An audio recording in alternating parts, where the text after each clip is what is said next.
बड़ा गर्मी है, बड़ी गर्मी है, तनी सब बढ़िया नाश्ता बना के लिया है।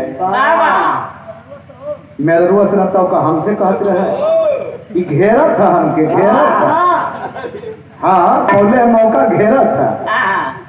मेरे रुआ से कहलस, मेरे रुआ सोचे लगल बढ़िया नाश्ता चाहता तो मकुनी बनौलस, जौन लिटिया वाली हथरोटिया होला, तमाम मटेरियल डाल के मकुनी बना के लेके गई। मर्दा जब देखलस कि सूखल लिट्टी है, कलश की पुजरी के कहली है कि बढ़िया लेके ये तो सूखल लिट्टी लेके आई।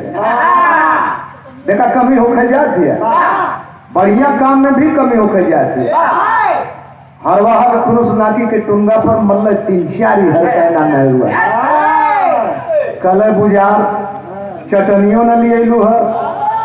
मेरुआ बगल में बैठ के कपार पर हाथ धर के रोवत है, लकार फाड़ के, बप्पा रे बप्पा, न तोरलस न बोरलस मरलस रे बप्पा। मर्दा झंखे लगल कि भाई कहीं कमी हो गई का। लिटिया के तोरत है, जब तोरत है तो वो है बगलिया में मेहरुआ के जाके बैठ के आपन कपार धर ले। काय हो रनिया, हो रनिया, रनिया हो रनिया, रनिया हम कैसे तोके मनाई हो रनिया। लेकिन मेहरुआ ताकत ना था, कलश की बप्पा रे बप्पा, वही स्वर में कलश की बप्पा रे बप्पा, न बिल न बिलुका कैसे डरलस रे बप्पा।